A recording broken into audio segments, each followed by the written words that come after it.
MisterFantasmo. What's up, my nuggets? What's up, my nuggets? MisterFantasmo. Yeah, you know who it is. Let me hear it. MisterFantasmo. Ooh, I'm sorry. I have to start that again. That was weird. That sounded almost like just some old person that was about to, I don't know, just like keel over and die or something. It was just like, ooh. Let me try that again. Ooh. See, you hear the ooh. It's like it's almost like a yodel.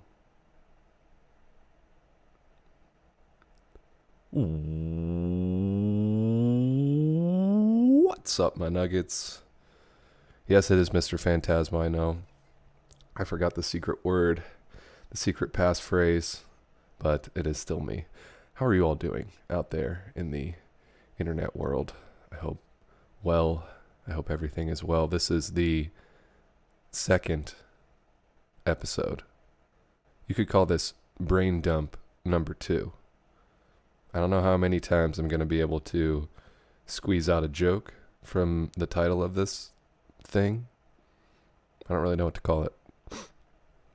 But that one seems to work. Brain dump number 2.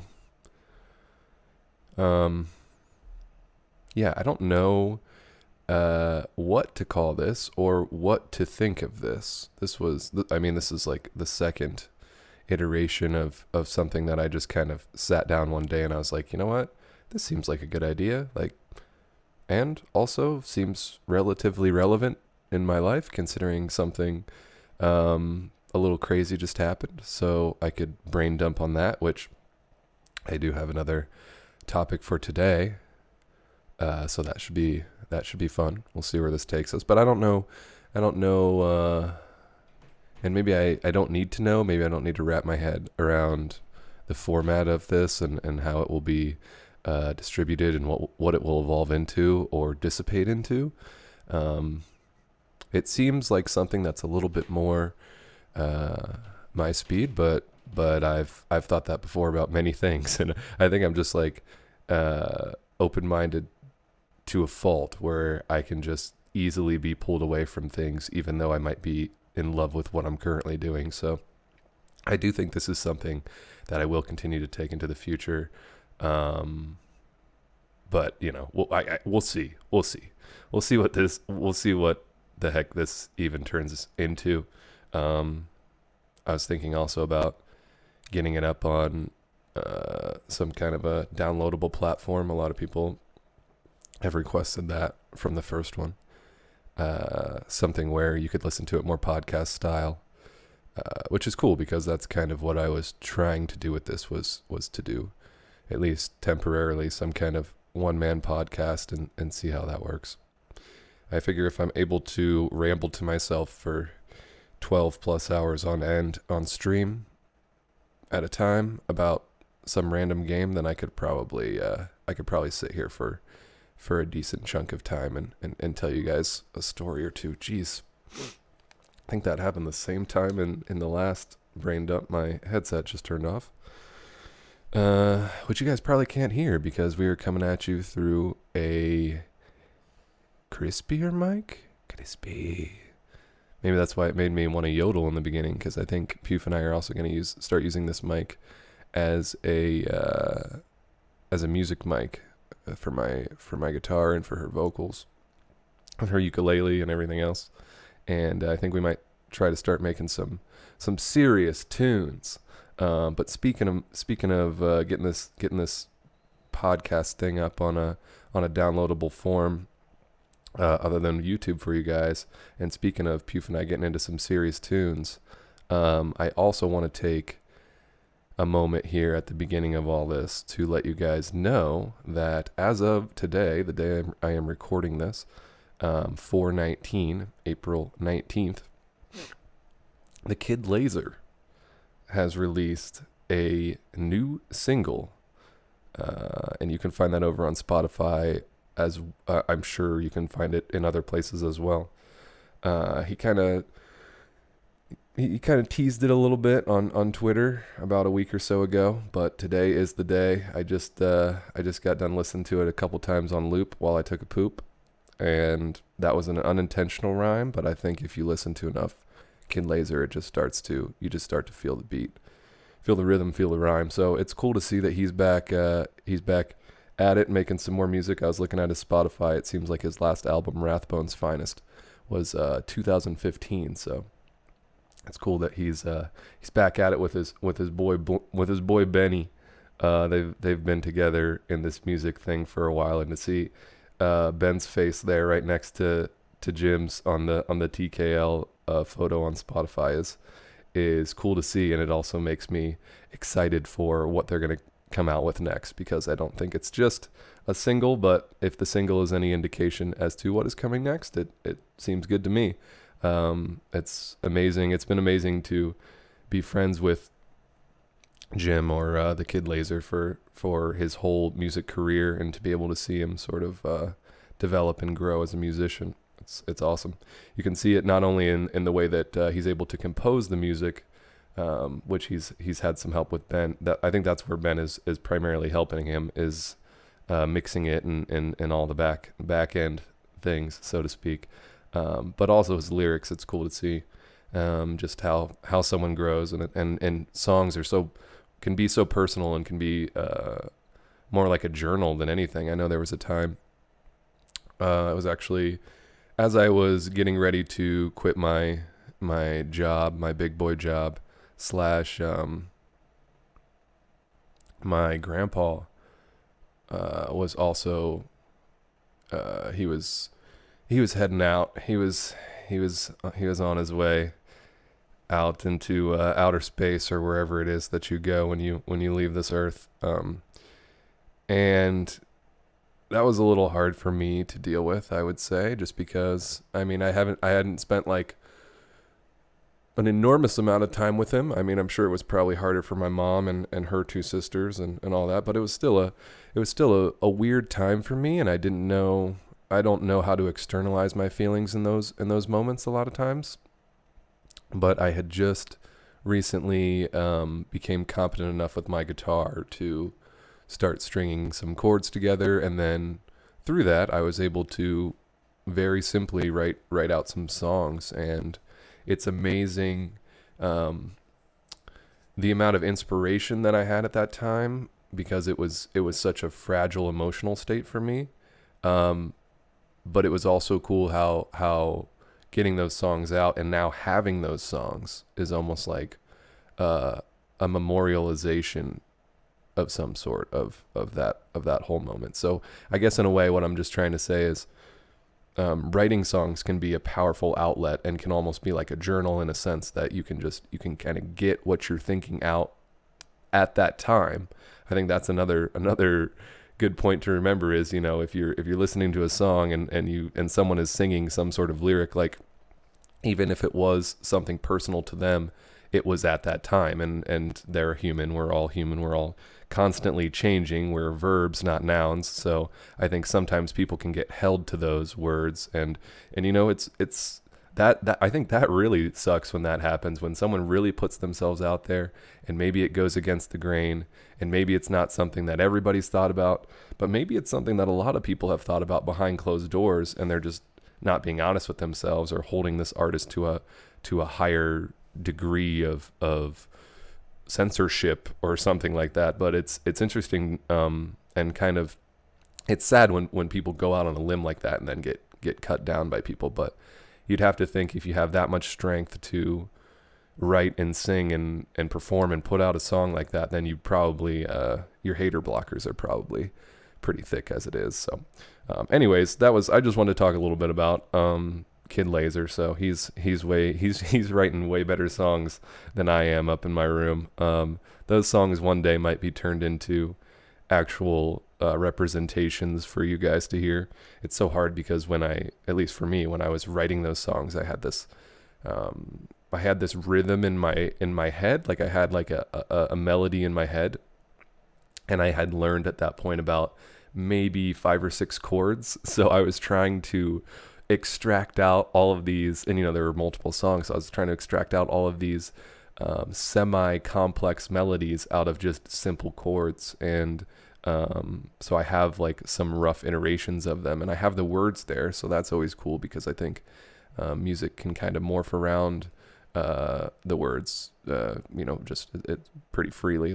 That's why remixes of songs are so cool, because people can just take their take on that song and those words and those notes, and maybe they don't use any of those notes, but maybe they use them just in a slightly different way. So maybe I'll remix my songs of old at some point, especially now since we have this mic. But that is not the point of today's brain dump, you guys. The point of today's brain dump, honestly, is I have to do it today, because I don't know if I'm ever going to be able to dump my brain out again, and that will make more sense as we go along. I'm just teasing the situation of the meat of it. You know how long it took us to get to the meat of the story last time. So we'll just take our good old time. We won't skip a beat or miss any cracks to fill in. Let's start with maybe possibly what you're seeing right now. I don't know what I'm going to put over the backdrop of this, and maybe I'll just try like a blank screen. That might, yeah, I don't know, because people are wanting it as a podcast form. So if I don't have a black screen up, I will probably use our most recent subscriber appreciation Sunday footage. I don't know how easy to follow along it will be compared to the Apex footage that we had on the last brain dump, because it's a different game, and it's actually amazing and exciting and really cool. I made a little tiny video for YouTube right before last subscriber appreciation Sunday, which let some of you guys know what we were about to get into. But basically, it was a fight between me and Pinky. And if you're familiar with your infamous video game villains, you would know that Pinky is one of the first ones that you encounter in a game called Terraria. Terraria being a game that I have almost 300 hours played on Steam at this point, and that's just from what it's been keeping track of. I don't think that counts all of my offline time at my parents' house with my cousins staying up endlessly late into the night. But I think this game has been around for like 10 years plus at this point. It has to be. Like it's been around forever, and yet it holds this sort of, I mean, a lot of people just will instantly draw a comparison to Minecraft, but it is in a way, like it's got that timeless sandbox.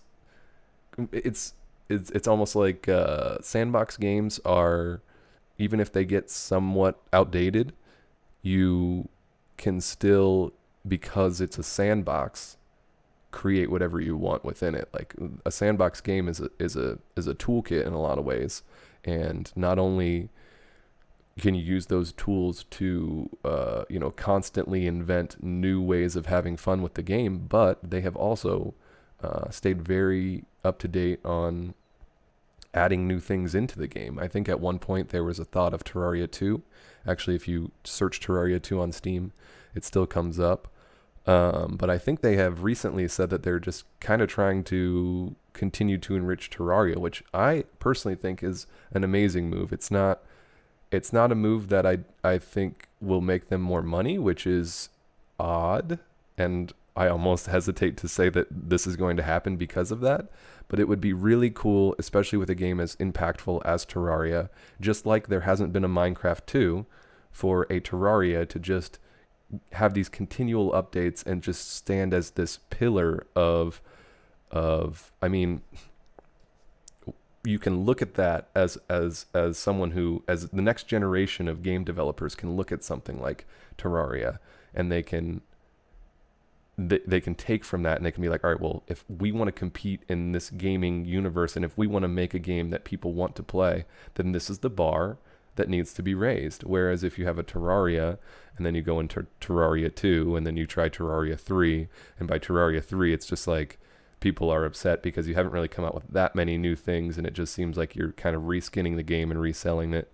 all Madden and sports games. I feel like that's 100% what's happening there. But then if you refrain from doing that, it's a short-term loss in maybe in profit gained, but a long-term prosperity for the quality and content of future video games. So I don't know. I actually don't know what's happening, and I could have just made up this story, and then tomorrow we hear like, oh, Terraria 2 launches in 2022, and then whatever. But it would be cool if they were to keep it just a singular, well-built unit, and maybe there will be at some point. Oh geez, sorry, Puf. I'm in the middle of a brain dump. We have a new phone, you guys, and Puf is not here. We got our new phone, and then Puf was like, all right, I'm going to leave this with you, because she went to Texas. She is currently in Tejas with her family, with her it was just like a girl party. They thought about inviting me, but then they thought that I wouldn't enjoy my time. No, Puf. All right, let me pick up this phone, and we'll return the conversation. Is this yours? Hey, Puf. Bye. Okay. Where was I? What were we talking about? We were talking about Puf going to Texas, which is where she's been for the past 4 or 5 days. She's coming home tomorrow. At first I thought she was going to be gone for a week, and I thought that I was going to be okay with that, but clearly I just can't handle myself alone. And maybe you guys you guys couldn't understand the full context of me not being able to handle myself alone, but even if the only context you have is the last brain dump where you heard my whole debacle there, or many of my other commentaries where you probably know that I could use a caretaker at certain points along the way. And right now seems to be like one of those points. So anyways, Puf went to Texas to celebrate her birthday with her mom, who she hadn't seen since we moved over here, and her cousin and her aunt and her sister, who lives here with us, also went with her. So it was a big girl party. They were talking about inviting me, and I think this is where we got interrupted the second time when she was calling me, which she didn't have anything urgent to say. She was just checking in on me after, again, everything that's happened. But they were like, maybe he wouldn't enjoy coming with us because it would just kind of be all girls. And it's interesting that they say that, because I have this proclivity for being able to relate to maybe the feminine nature a bit more than the masculine nature, because I think the masculine nature, at least so far in my life, through the younger years, has been, I don't know, and I feel like I've already said this the wrong way, but I feel like basically what I'm trying to say is I get along better with girls like than I do with guys, on just by and large. Like if you were to introduce me to a new person to interact with and to befriend, it would be easier for me to befriend a woman most of the time than a man, just because there's this weird ego flex that can happen when you're interacting with another man, and there's almost like an opposite when you're interacting with a woman, because she has experienced other men who have done this sort of like encounter flex on them. She's almost anticipating / wondering / probably worrying that you're going to do the same thing. So it gives you, I mean, that's horrible. Like, make no mistake about it. If I was a woman, I would absolutely hate that. It would make like all of these encounters mostly things that I just didn't want to get into. But I guess being on the other side of that spectrum, but being a little different, makes it easier to just have confidence in being like, all right, I already know the precedent of this conversation just based on how crazy all the other guys are out there, that this lady is going to have her apprehensions about me possibly being like all these said other guys. And that makes it very easy for me to just approach and convince through dialogue and through just examples of conversations that that's not how I operate, and that's not the speed that I choose to ride in. And so, in a very long-winded form, that was basically me trying to say that I do think that I probably would have enjoyed my time with all the ladies, just because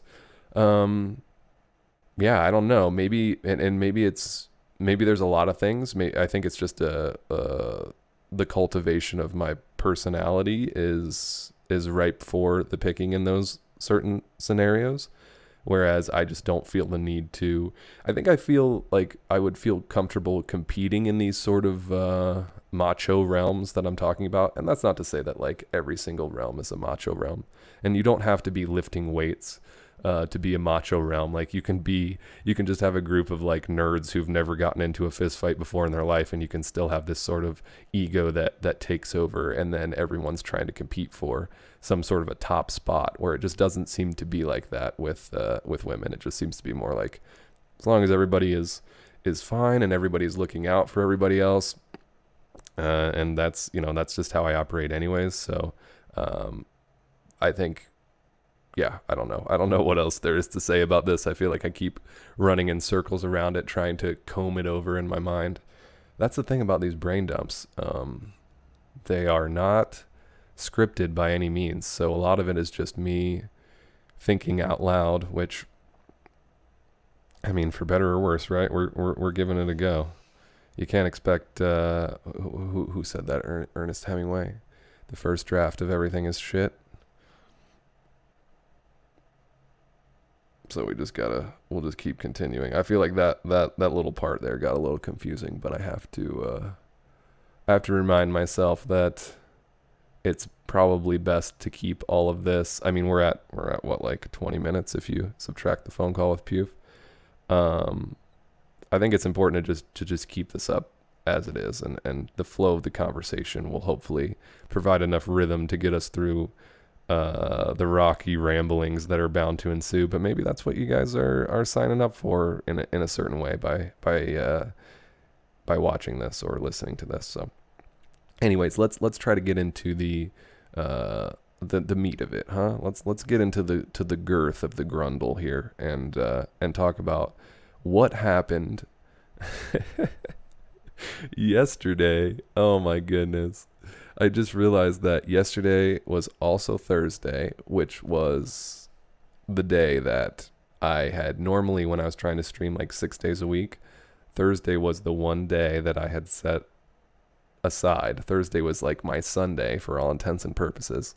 And it's just funny because the last brain dump was centered around Thursday and me trying to stream and do something, but then something happening. And it just so happens that this week is the exact same thing.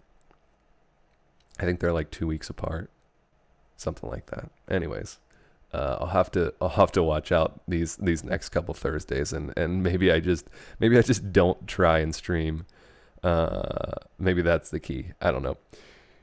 Very superstitious. Okay, let's get into tomorrow or yesterday. Jeez, it's making me it's a little unnerving just having to recount it, because I'm wondering how easily I'm going to fall back into that sort of mental emotional state that I was in at the time. But without further teasing and without further ado, let me try to fill you guys in as best I can here.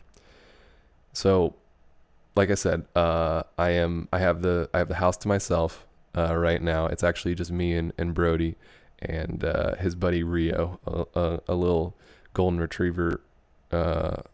He's an old guy, but he's a sweetie. And so it's just been the boys here. Let's hear it for the boys. And we just we've just been hanging out. As long as I keep them fed, they don't seem to mind. We've gone on some walks and stuff, but Puf is gone. Puf is in Texas, so it was just me waking up yesterday. And one of the first things I did after I got out of my morning grog, it takes me about 40 minutes to get out of my morning stupor. If I can pull my head off the pillow and somehow keep it in levitation for about 40 minutes, it seems like then I can operate enough to start my day. So I had my 40-minute acclimation to my surroundings, and then I was like, all right, guys, it has been beautiful weather out these past couple days.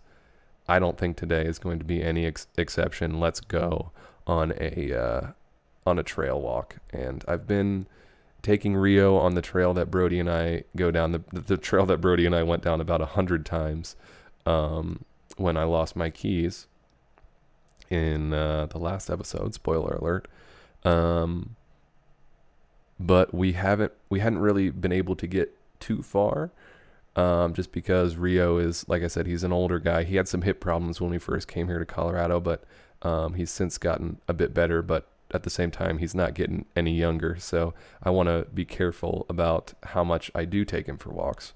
But yesterday I was like, you know what, we're gonna take some shortcuts in the beginning so that we can get a little further, so that you can see more, because you could just tell how excited he was at seeing the new trail, like a new piece of land for him to explore and sniff out. So I wanted to bring that to him as much as we possibly could while I had him here in my clutches. So we went we kind of ducked past the rock garden, if you remember the layout from the trail. From last episode, we kind of ducked past the rock garden, and we were able to go a bit further. It was actually a really nice walk. The end of that story, as far as the walk goes, has actually a very happy ending. It was a wonderful walk, and it was a little chilly in the beginning, but it definitely warmed up super quick, and I ended up having my sweatshirt tied around my waist by the end of it. And I think it's just been like mid 70s all day yesterday and today, so couldn't have really asked for anything better.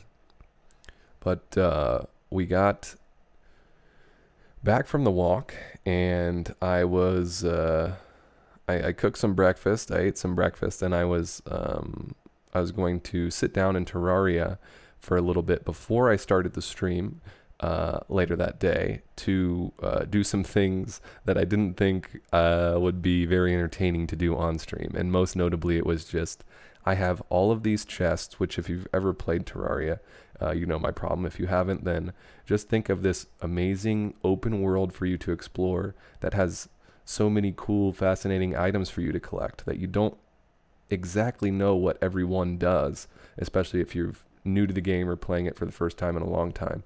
And so your immediate inclination, and I'm trying to project it by saying but my immediate inclination when I experience these worlds is to hoard absolutely everything. I have a bunch of hoarder's chests that I've just put underneath my house on the floorboards so I can just reach under them. And then when company comes over, they don't see that I have all the chests underneath. They just see that I have like 3 or 4 chests out, and they're like, okay, that's a reasonable amount of inventory space he's got going on right there. But in all reality, it's just I could have bodies under the floorboards. I have so much room. So there's been a lot of, as we have started this new adventure in Terraria over this past week in expert mode for the first time, there's been a lot of just going out and exploring and not necessarily wanting to make sure that all my chests are in order and that the acorns all go in one chest and my armor all goes in the other and my weapons all go in the other. So I've just been kind of sporadically and frantically throwing every item that I don't want in my inventory currently into any open slot in any chest, and it was starting to back up. I felt like if I tried to flush it again on Thursday night, that we were gonna have some brown on the floor. And so I definitely didn't want that. And so I was like, you know what? I'll just, before I do the stream today, I'll just have a little time to myself where and I've tried to do this more and more recently, since I've stopped the pipe dream of trying to pretend that I was the kind of guy that was going to stream 6 days a week. I've tried to take more days, not only in different kinds of content creation, because I think that was one of the biggest things that brought me back down to like 3 to 4 days a week on the stream, just because there are so many other forms of content creation that I enjoy aside from the live production, but also just days to inhale, as Puf and I like to say, and what I mean by that is to obtain and come across and continue to cultivate and accumulate all of these ideas that make me who I am. I think that if all I were to do for the next 2 or 3 years was to just stream 6, maybe even 7 days a week, then I would my intellect overall would slowly start to deteriorate in certain areas, and maybe just amplify in unnecessary areas. Like I don't feel like I need to have a 3-year, like full on sit me down and tell me everything heart to heart with Terraria. I will enjoy it as I'm getting into it, but I don't need it to entirely consume my life, which is definitely what streaming 6 or 7 days a week can do, especially if you're in a spell like I am, where I'm super interested in a game right now, that being Terraria.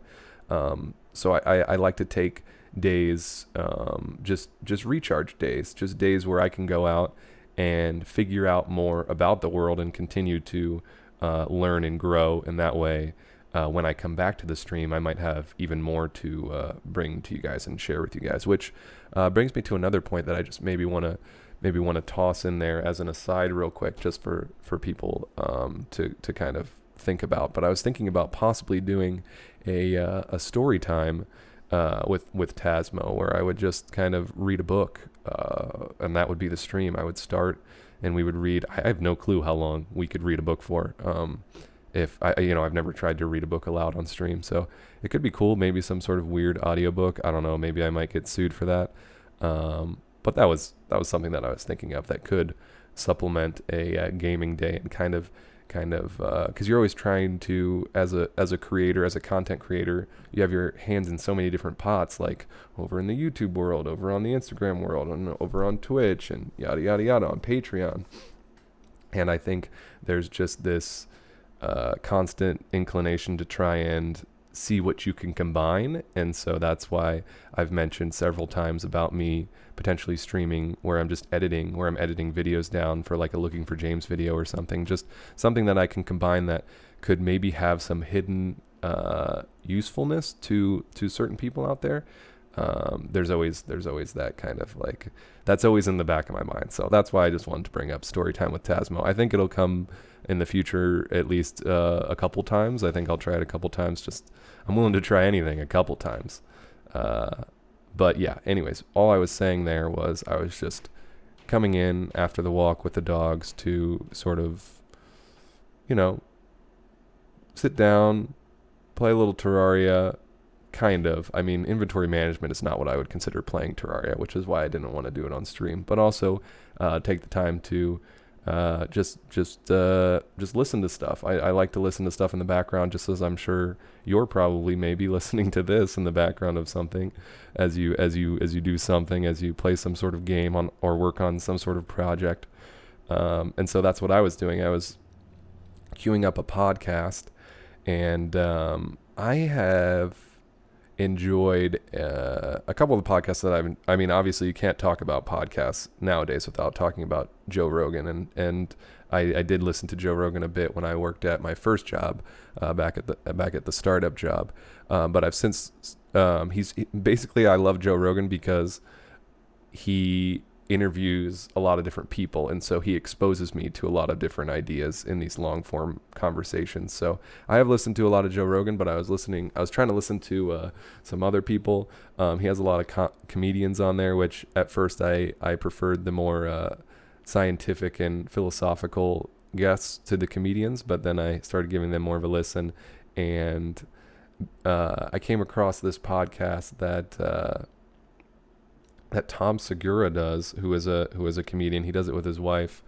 And Lisa kind of tried to turn me on to it. We first started listening to it when we were building out the van, when we were taking when we were turning it from a work van into a living van, and we were taking out all the shelving and everything, and we were welding out and angle grinding out all of the rust. We listened to a few Your Mom's House podcasts, which is what it's called. It's called Your Mom's House, and it was just absolutely ridiculous. Like, and it's way more ridiculous in audio form because you don't have the context, because they like to play a lot of video clips during their podcasts. So I was getting it. I think she had seen the videos at first and then was showing me the audio form, and I think she could kind of interpolate some of the stuff. Whereas back when I was listening to it, it might have just been because it was so hot in the van, and we had to like angle grind all of this rust off and drill out all of these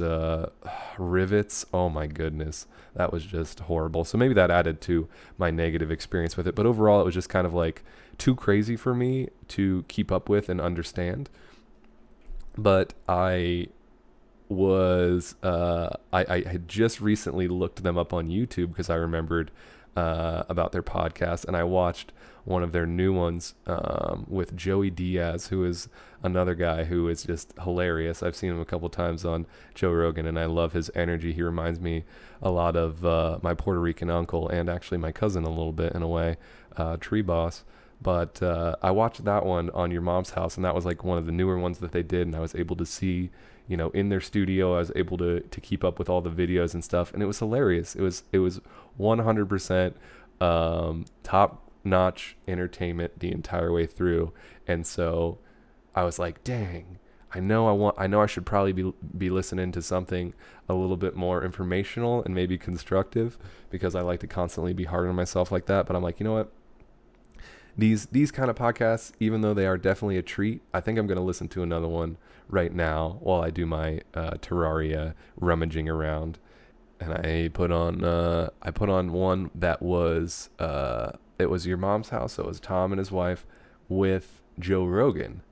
They had Joe Rogan on as a guest, and I don't know if he's been on there multiple times, but I put it on because I was like, oh, okay, like I used to listen to Joe Rogan a lot, and like it'll be cool to see like this new podcast that I've found versus like, this, not versus, like combined, embellished with this guy who I know very well.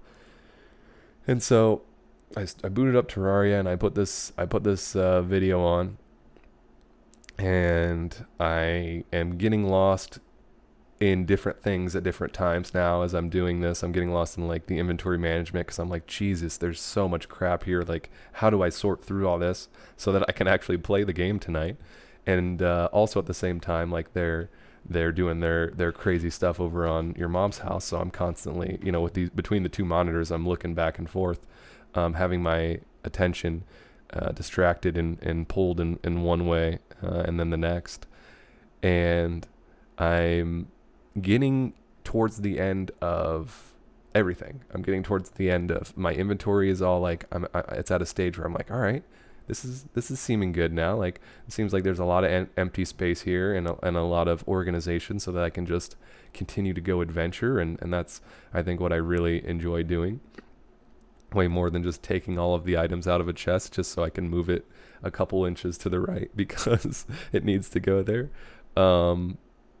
But yeah, I was nearing the end of that, and so I was also at the same time the podcast was coming to an end, and there wasn't much time left in it, so that's kind of how I knew it was coming to an end. But they were talking about showing one more clip before the podcast ended, and this is where I have to be careful how I recount this, because you'll see. So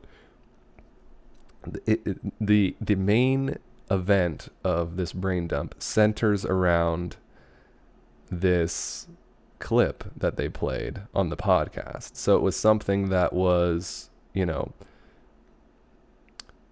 given my experience with the podcast, in more like a very recent experience with the podcast, and given the fact that I was, I was caught up in a lot of different things in this Terraria universe, which has been just an amazing experience on Twitch thus far, as well as, having to take care of these dogs. Rio eats 3 times a day. It's kind of crazy. I've started feeding Brody 3 times a day too, just because, that would be really weird. But having this schedule that I'm sort of having to adjust to, so that I can take care of these animals. There's just all of these things that Puf being away. So there were a lot of things that were keeping me on my toes at that moment that I think.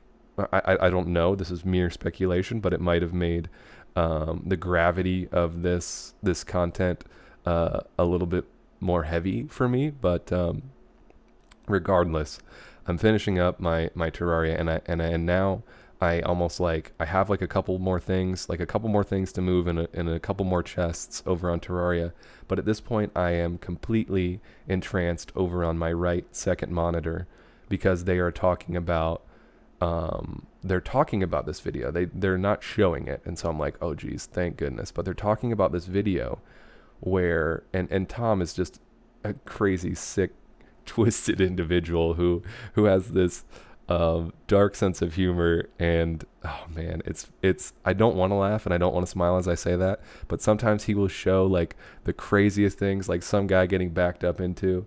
And he will just be laughing. He will just be over there completely dying, to the point where, and his laugh is so good that you can't help but not laugh along with him. But then you feel bad because you're laughing at these horrible situations.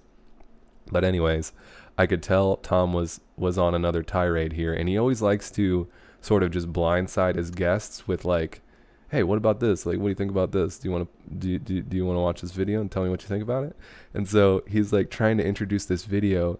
And the way he's introducing this video, I don't remember how he fully introduced it, but the premise of the video was that there was a guy, and I might even get the premise wrong, and I'm starting to get weird feelings just telling you about the premise of this. But there's this guy, let's say he's from Kenshmucky, and he's standing on a picnic table, or a set of bleachers or something, and I couldn't tell you what he had on. He probably had no shirt on, and Jeanco jeans, and a backwards baseball cap or something like that, and a rope.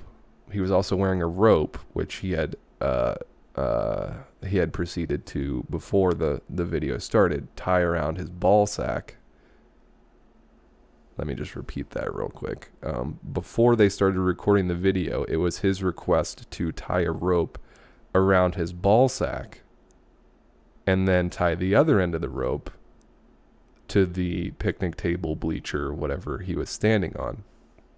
And so this is where I start to kind of not understand anymore what's happening. And I mean, it completely captivates me, because if you don't understand something that's happening and you think it's about to be something that really shouldn't be happening, it's almost like you can't help but watch. And so this guy has his balls tied to the bleachers with rope, and now they say go, and he's starting at one end of the bleachers, and he's just running. And he's running full force, and then he's jumping off of it. And at that point, I was just like, oh my God. There's no way that this is happening. And I'm waiting for oh my God. My stomach is churning right now. And I'm waiting for the pullback, right? Because there's going to be some sort of pullback, he's jumping in the air, and then it's the rope's going to run out of length. And then something's going to happen. And sure enough, oh my God, he just gets pulled straight to the ground. And I am sorry, if you guys are squeamish at all, you should probably just turn this off and let this be the end of your brain dump for today. But I have to recount this, because it was kind of insane. And so this guy eventually what ended up happening is one of his nuts was pulled out. And so he had just a nut on the floor in the grass, and his girlfriend, or whoever was recording it, was coming over like, oh my God, and you could hear the sound, like his painful like moaning and groaning was just like he was trying not to scream bloody murder, but it hurt. You could tell it hurt so bad. Oh Jesus. And then his girlfriend is like, oh my God, and then they like pause it, and then they're just freaking talking about it like, I feel like this is natural selection at its finest. And I'm just like, I'm kind of laughing with them, but at the same time I'm just like, yeah, but you guys, like, that guy really just, he doesn't have one of his balls anymore. Like, do you understand what's happening? I think that's one of the things that is simultaneously awesome and horrifying and horrible for me. Because I think that I have this ability to envelop myself into something and immerse myself into a scenario very easily, which is why video games, I'm able to if you're able to immerse yourself fully in a video game, then I would be hard pressed to find someone who had that ability without thoroughly enjoying video games. But I think my ability to immerse myself in a situation extends far beyond video games, to the point where I think I was just able to put myself in that guy's shoes so much. Like, I've never lost a testicle, but I've had some blunt force trauma. Actually, at one point when I was playing basketball, I went up for a rebound, because that's pretty much what I did when I played basketball. That was my main thing, rebounding and free throw shooting from getting putbacks. But I jumped up, and some guy, like, I think inadvertently, but his fist like just went up in a punching motion, and I had to be rushed to the emergency room. So I don't know if that was the result of why I was feeling the way I did or what, but there was an immediate sort of, oh my gosh, it was just like an overtaking sense of absolute dread. And then they resumed the video, and at that point I should have just closed it out. I should have shut off my computer. And they didn't even show anything. Like, I didn't look long enough, but it was the audio. Like, I didn't see a nut on the ground, but I heard the audio of him and his girlfriend. And then when they resumed it, his whole like, you could tell it was like, I don't know, like his dad and his mom were out there, and they were just like, oh my God. Like, you could just tell it was something so twisted and vulgar and bloody, and oh my gosh, that they just couldn't even handle it. And at that point, once it was like, that was the tipping point for me, was like hearing everybody, that it was like, you could tell that this was not a staged thing. And for me to watch a movie where some retard jumps off of a bleacher with a rope tied around his ball sack, like, at least I know that that's rehearsed and that's staged, and so that guy still has both of his nuts, and that guy like didn't have to go through that pain. But knowing that all of that was going through him, I immediately, once I like paused the video after I heard all of his family chiming in about the matter, and as soon as I paused the video, I noticed that my bright white screen was now not so bright around the outer edges, and that what was happening was my vision was slowly fading, and I was actually starting to pass out just from the thought and experience of all of the things that I had just thought about and experienced with this guy. And this is not my first rodeo with passing out, but this is the first time that I really passed out, I think, in this specific situation. And maybe it's best now to recount my history of pass outs to you guys, so that you guys have a little bit more context into what's going on right now in this situation as I'm passing out. So I think I started, my first memory that I have of passing out was from injections, was from like a needle at the doctor's office, like needles for whatever reason. And I actually, the point of doing this brain dump was to hopefully work through, like to work something out of myself through having this discourse.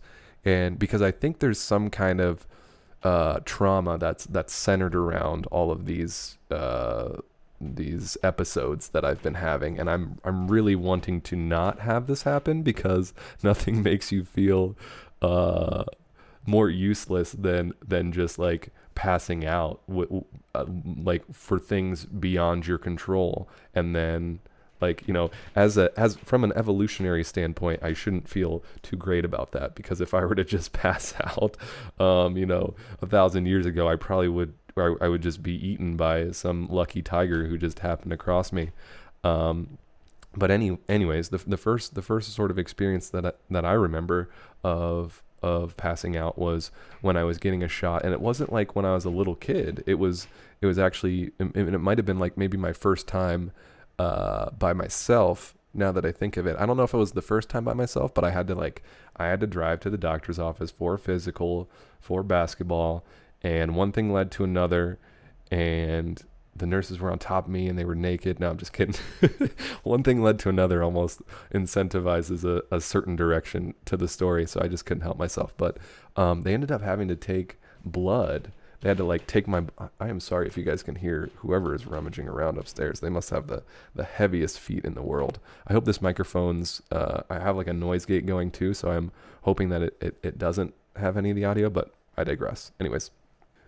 Long story short, I was there, and I did all of my like physical things that's not traumatic, like weighing you and getting your height and taking your blood pressure and asking you a bunch of easy questions about health, because always a pretty healthy guy. I guess maybe this is like maybe I have like low iron or something, and that's why this happens to me. But it hasn't happened. It's maybe happened a handful of times over 15 years. I would say. So it's not anything that's like out of control, but anyways, I was there, and they were like, "Oh yeah, we gotta draw some blood for testing of some sort, I don't know." And so I was like, "Oh, okay, you gotta draw some blood." And so they were like, they like sat this day, as in one nurse came in and she like sat me down in this chair, and she was like getting all the vials ready, which as soon as I saw that there was more than one vial of blood that she was about to take out of me, and she was explaining, like, we need this vial to test this and this vial to test this, and I was like, oh, cool. And inside I was like, Jesus, no, I do not want, like, I did not, because I didn't like needles, but I never not liked needles so much that I passed out around them. And so, and now as I recount this story, and who knows how accurately I'm recounting it, because it was in like, high school or something like that, but it might have been like, I might just be psyching myself out, and then that might just be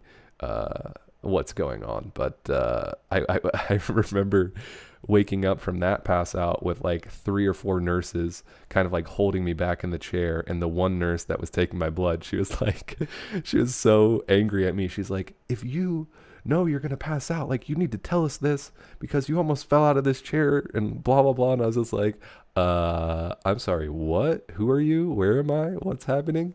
Because when you wake up after passing out like that, it's a slow, almost like how the edges of the screen were going black when I was watching that video. It's like you come back like that. Like it starts black, and then it slowly gets clearer and clearer, but everything is so confusing because you're waking up in a place that you've really like never woken up before, in a state that you've probably never woken up in before. And so anyways, that was like my first experience. And then like from there on, it was just sort of it was like, okay, well, geez, like, now am I going to pass out again when I get a shot? And every single time since then, when I have gotten an injection of some sort, I actually, since we've been in Colorado, and I talked about this on the stream, but I went and got a flu shot because we were living at the time with Lisa's sister and her husband and her little daughter, and Lisa's sister is also pregnant. So there were just too many moving pieces for me to say, you know what, I'm actually okay being the one who gets everybody sick and all this young blood tainted. So they were like, you know what, we'll pay for the shot and everything. We would just really appreciate if you got it. I was like, you know what, I will definitely get that shot. couple weeks went by, and I was like, you know what? Yes, I'm still gonna get that shot. And Lisa had already she'd already had her shot, and she's like, yeah, I just went over to Costco, and it was actually really easy. They got me right in. They just did it real quick, and it was over just like that. And I was like, okay, cool. And she knew, she at this point she knew about my pass out experiences, because I actually I had a pass out with her that was not shot related, that I will get into here in a second. But so she kind of knew my scenario, and she was trying to talk and comfort me the whole way there to Costco. And I was just like, I really hope it doesn't happen, but I think it's gonna happen. And I remember filling out the sheet in the line at Costco, and there was a little box to check if you had ever passed out or fainted while receiving your shot or your vaccination. And I was like, this is perfect. This box was made for me. I circled it like 3 different times. And then they took me in, and the poor young woman who was taking care of me, I feel like I terrified her, because I just straight up told her, I was like, hey, I don't want to alarm you or anything, but I just want you to know that I have this weird history of passing out every time I get a shot. And she kind of looked at me with this fear, like, what did you just say? And she went into the back, and she pulled out this older staff woman who I guess was more comfortable with the situation. But yeah, long story short, they pull my sleeve up. The lady injects me, and I'm just I'm trying to have a positive, good state of mind about it. And I'm just like, you know what? Okay. And she injects me. I can feel the needle go in. I can feel that sort of whatever it is, the vaccination sort of seep into your arm. And I look over at her. I look over at the terrified new girl, and I look back at Pugh, and I'm like, you know what? Yeah. Okay. It seems like we're okay. And then both of the doctors are like, sweet, great. And they left the room, and they're like, you can sit here for 5 minutes if you'd like. And I was like, you know what? Yeah. They're like, there's nobody else in line, so it's just all you. And so Pugh and I were sitting in there. And then as soon as they both left, Pugh kind of reached forward and touched the back of my neck, and she was like, it was almost like like a little child, oh, you did so good. And I was just like, oh man, now I'm getting belittled. And then the worst part was, after she was doing that, my vision started to, just like it did with the screen, it started to slowly go black. And I was like, I remember reaching back, because I couldn't really see her, she was kind of behind me, and I grabbed her arm that she was rubbing my neck with, and I'm like, all right, Poof, I just want to let you know that it is about to happen right now. And so, just get ready for it. And I don't know if she thought I was kidding at first, but it very quickly became apparent that I was going to pass out. And then, that was crazy, because that was the only time that she's seen me pass out. And from her perspective and from her take on the story, after I did pass out, I started doing I started convulsing a little bit, and it almost, she made it sound like I was having seizures and stuff, to the point where I woke up and they were talking about the thought of an ambulance. They're like, should we call an ambulance? And I was slowly coming to at this point. And as soon as I heard ambulance, I was like, absolutely not. I am not paying for an ambulance trip. I knew this was going to happen. It's happened many times before. I didn't know that I was doing all this weird sort of convulsing. And I don't know if I've done that every single time, and if that's just normal for people who pass out, or what, if I'm just some sort of weird alien or have some weird disease. But, so I wasn't aware of all that. And I immediately tried to snap out of it and be like, I'm okay. Don't call an ambulance. And then I passed out again.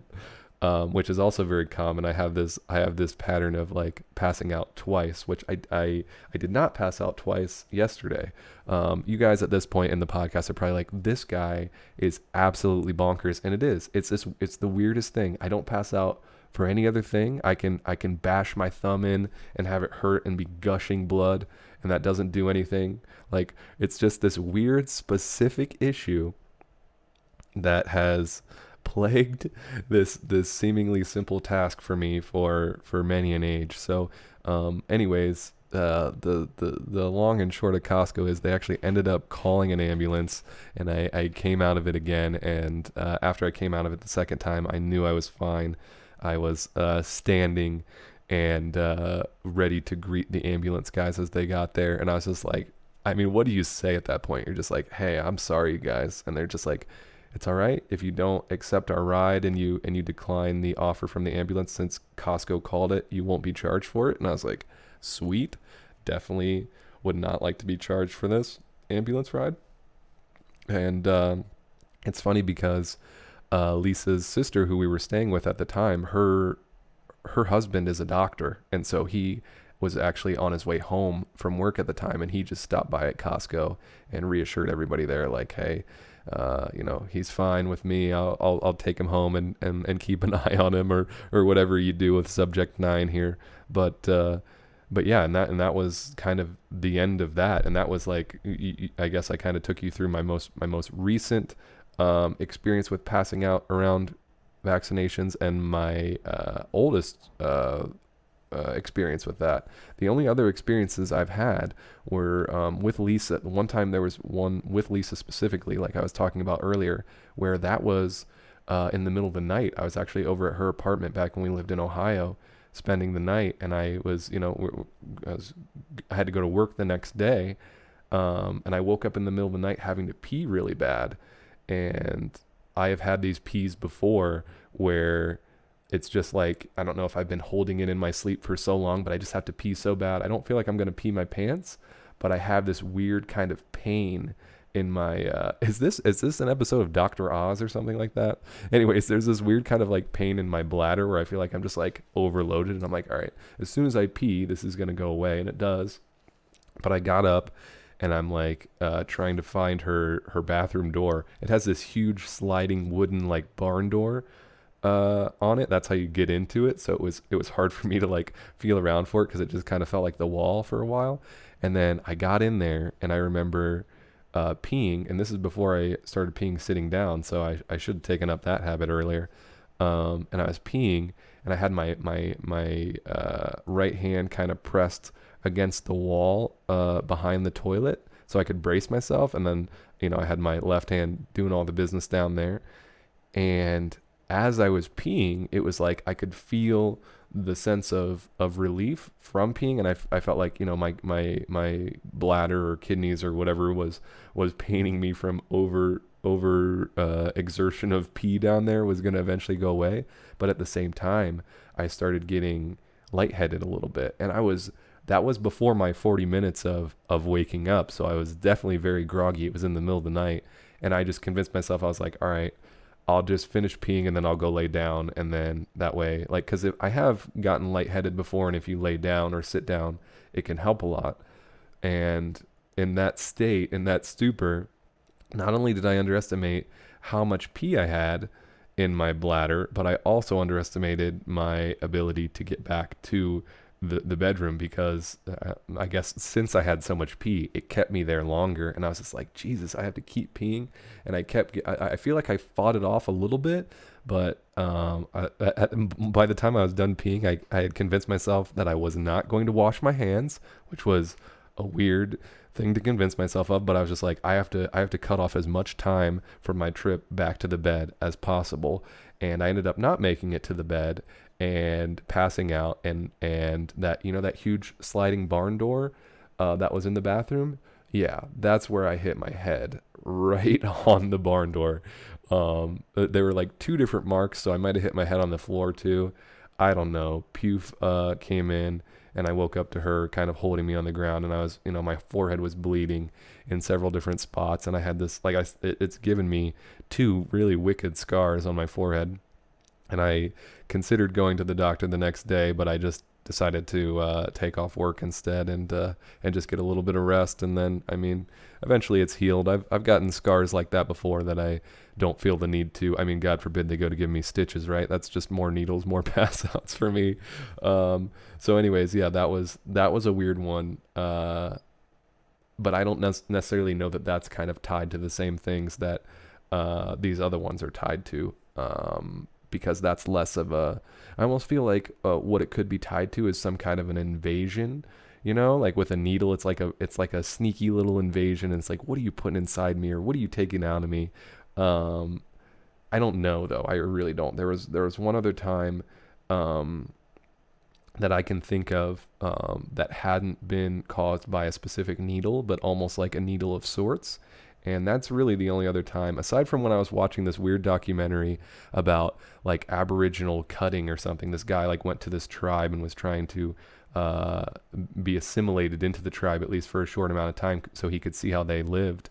And he got exposed to this tradition that I think it was primarily like the women that would do it, but it was a kind of scarring, like a tattoo scarring kind of procedure that just involved like pinching up a little bit of your skin and then taking like a razor blade and just like slicing it and then just like cutting, and then you just had like a series of these cuts like on your arm or wherever. And I remember I was watching this, and I was kind of like at a counter, like a high counter at my apartment. I had the laptop up on the counter and I was just kind of standing there watching it. And once they started like showing it and getting into it, I started getting lightheaded to the point where I did what I should have done with the video yesterday of your mom's house, and I just paused it, and I went and like sat. I just sat immediately on the ground, and then I was able to sort of like get over that. But I remember as I was getting over it, I was like, Jesus, like this is horrible. This is like detrimental to my well-being. I feel like I don't like that I'm doing this way. And so I remember like standing back up and clicking play and just like trying to watch and rewatch. And I was just like, maybe I can desensitize myself to it. It didn't work.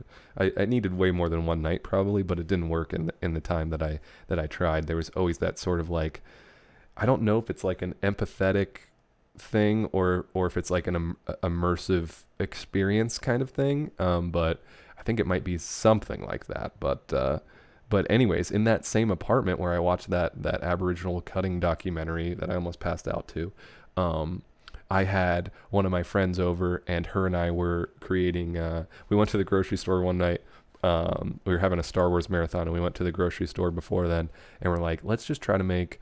Because she's kind of like vegetarian, and so I never knew like, you know, because I love so much meat that I'm just like, well, you know, we can make a meal or we can like get something, but it's hard for us to get something that we both enjoy. But we also discovered that grilled cheese was perfect for that. Apparently, you know, cheese is like cocaine to vegetarians. It's got that addictive property. So we're like, all right, let's go to the grocery store and we're going to make just wacky grilled cheese. Like, let's just go see what kind of weird cheeses and breads we can get. And she got other stuff like tomatoes and I mean, she had done this before. It wasn't her first rodeo. Being a vegetarian, I'm sure you got your grilled cheese recipes down. So we had all this stuff, and we got back to my apartment, and we were just kind of like putting Star Wars on the big screen, and we just kind of had it playing in the background because we were going to just have like a little marathon kind of thing.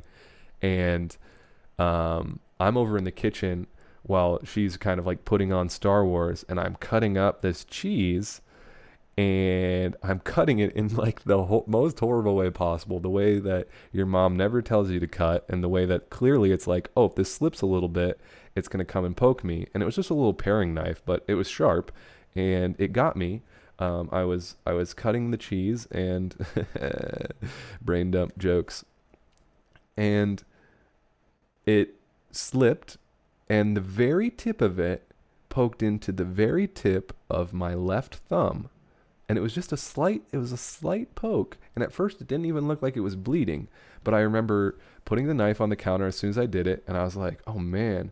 And I had my left thumb in my right hand, like I was holding it in like a thumb up position.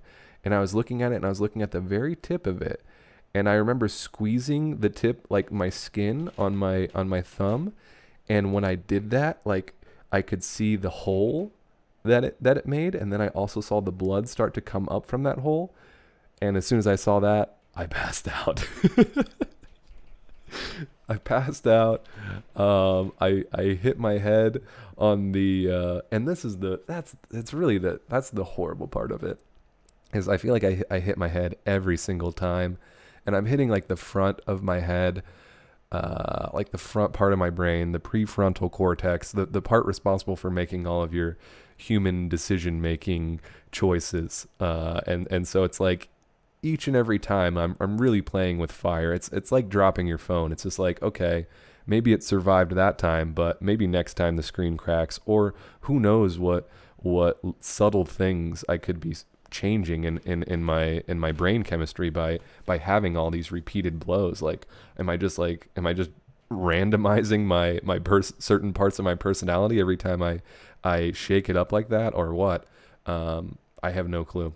Maybe you guys can tell me, since you've been observing me over the years, if my brain damage has gotten too excessive. I just know, again, from listening to Joe Rogan's podcast and him being a UFC commentator, he talks about people like head trauma and how it really is no joke. And like, I'm not getting hit by, I'm getting hit by hard countertops and flooring.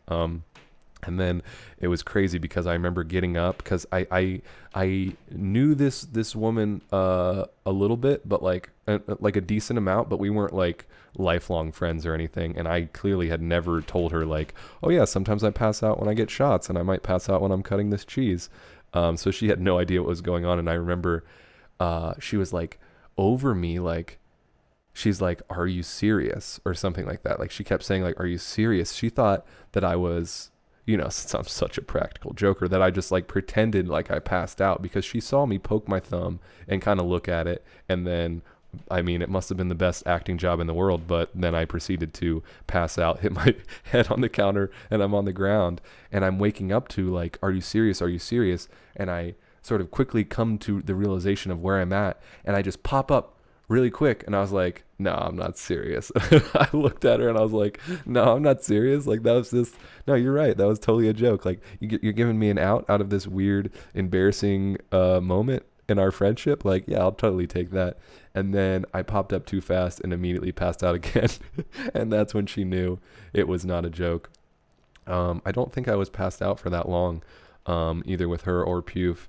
So luckily, yeah, and she would continue to give me shit to this day about it, I'm sure. Just because it was one of those things where I was just like, I don't really know how to explain this, and I know it's kind of weird. But let's go watch Yoda. So let's get back to the matter at hand yesterday. Now that you know the context of all of my pass outs, you probably know by the context of that besides that documentary that I watched with the cutting that almost made me pass out, this was the first time that I had passed out like by myself. And I remember, like I said, hearing those screams of his family and just being like, it wasn't even a scream, it was just like, oh my God, like it was just like a complete shock and disgust. And I start blacking out, and I'm like, okay, right behind my computer desk over against the other wall on the other side of the room, there's a day bed. And if I can just get over there and lay down in the bed, I should be good. In hindsight, I should have done a little bit something similar, more similar to what I did with the documentary, which would be to like get to the ground immediately and like sit down or lay down and get as close to the floor as you can while you still have control over your body. But it was just so weird because when it happened, it just swept over me. Like, there were so many other things that I was thinking about, like I said, like the dogs and Puf not being here and the Terraria stream that I was about to do, and how crazy this video was, that it just, by the time my vision started going black, I almost didn't have enough time to think. I want to say that this won't happen again, but it's going to, I feel like. And so I want to say that when it does happen again, hopefully I'll be more inclined to just get to the floor quicker, or hopefully I'll just not put myself into these situations anymore. Either way, I felt like this was important. I felt like this was an important podcast to do, especially before I got back on the stream, so that when you guys see this huge knot, it's not like there's a bump here. It's more just like a scar now, but like I have a big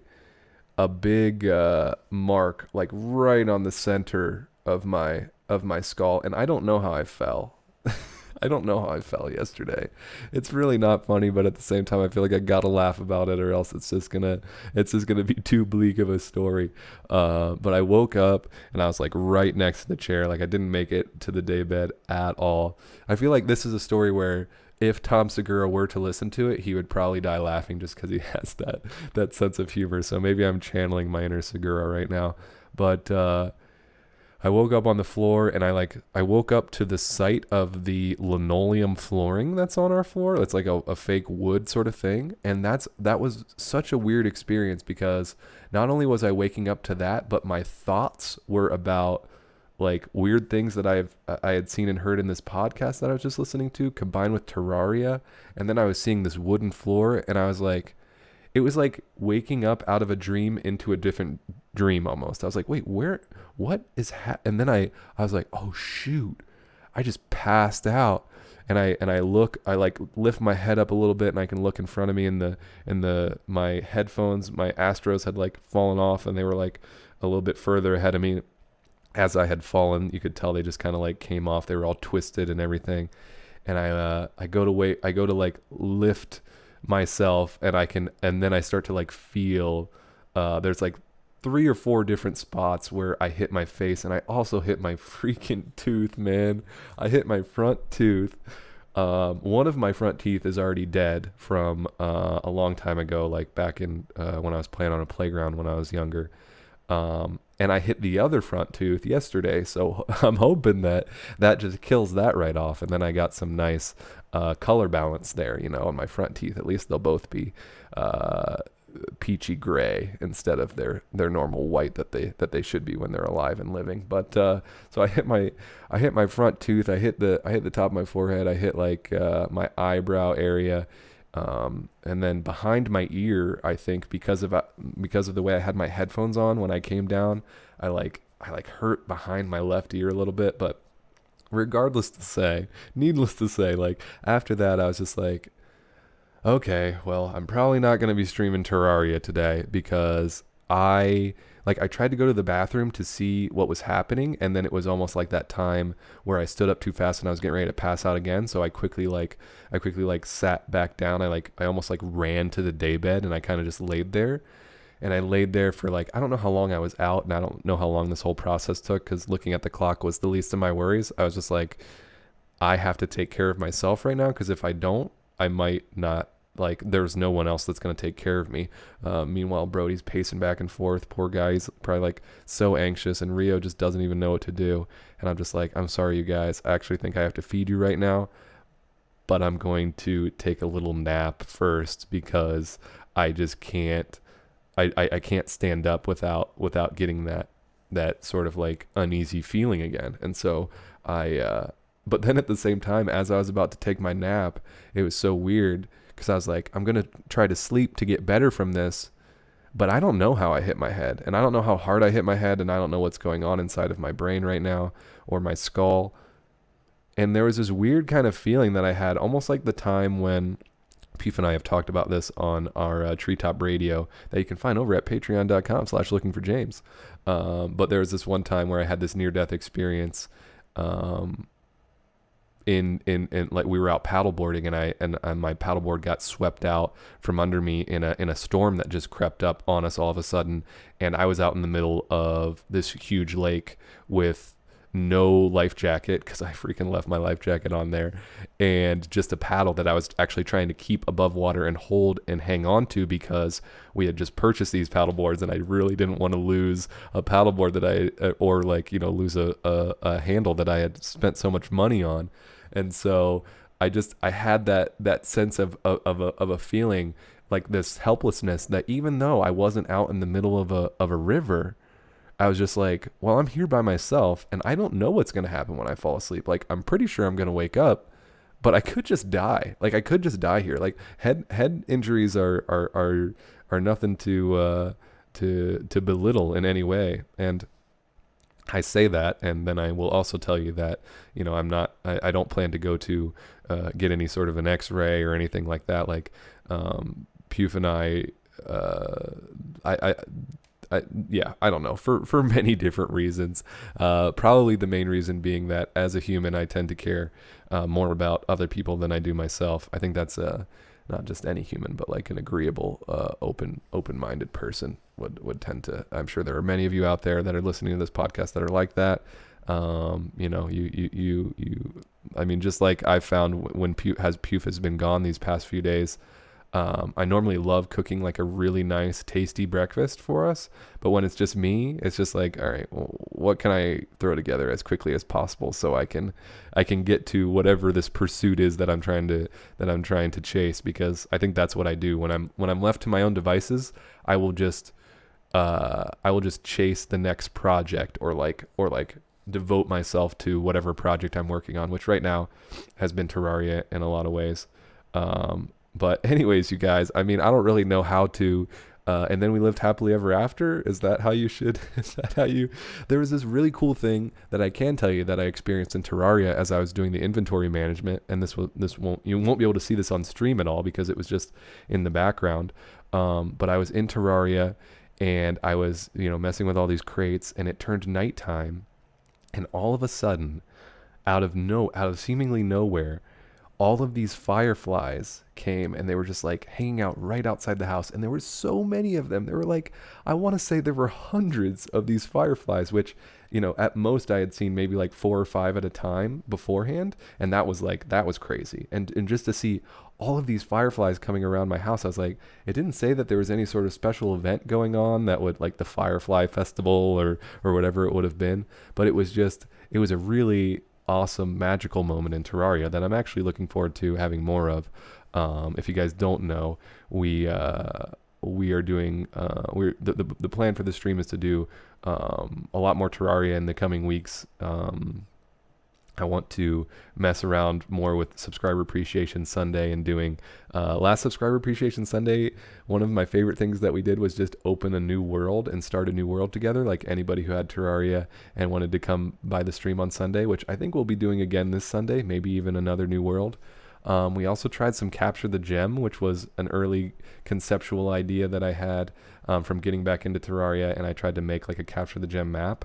I think I'm going to go back and refine that a little bit and have a little bit more assistance to give to these Hunger Game contestants that are basically being dropped into this cornucopia and being forced to somehow like do combat with each other while also trying to take the other team's gem, like a Capture the Flag kind of game. So yeah, there's the silver lining. As long as my brain doesn't collapse in on itself before Sunday, we'll have some of that going on. I was thinking about possibly streaming tonight, but I don't know how that will work. I don't know if I'll be streaming Friday night. I'm probably just gonna work on probably getting this video out, and then we'll do some streaming tomorrow on 420. Just another reminder, you guys.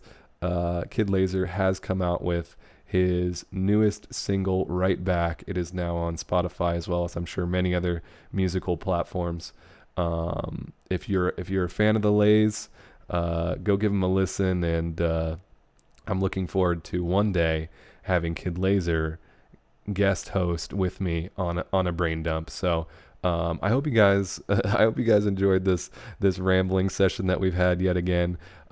This was a weird subject matter to talk about, but I talked about it partially because I feel like it might be interesting. It's definitely very relevant. It just happened, but part of it was one of the main reasons that I find these brain dumps useful, and that I think I will continue to do them, is because it is just me behind a microphone looking at the Audacity audio waves going up and down as I talk, and nothing else, and me just sort of trying to recount and recapitulate everything that's happening. And I think for this podcast in particular, it was me really trying to try and somehow delve into an underlying pattern or structure of patterns that is the result of what is happening to me here, because I really don't I really don't want to continue this habit going on into the future.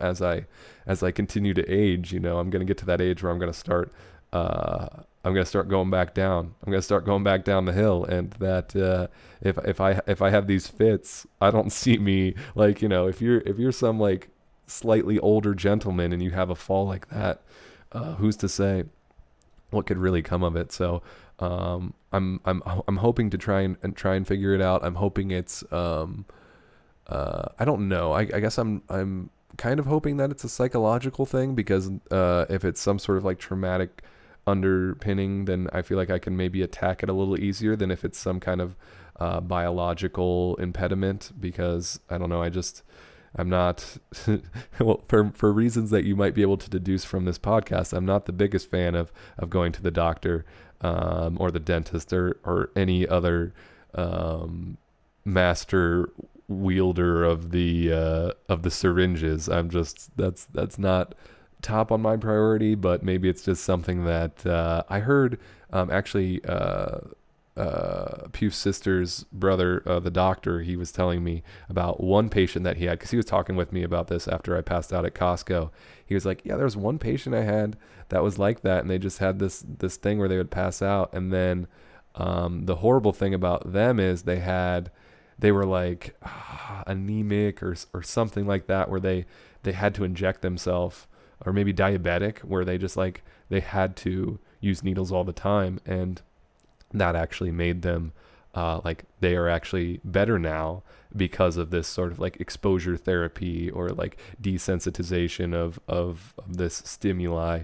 Maybe similar to the way that like Pugh is deathly afraid of spiders. Maybe there's something there with like needles or invasion or extraction or whatever. I don't know. I'd be interested to hear if maybe you guys heard something that I was saying but not forthrightly addressing. Like maybe you sensed a pattern in all of these stories, and maybe you have some input and insight, or maybe you have some insight on what I talk about in the next brain dump.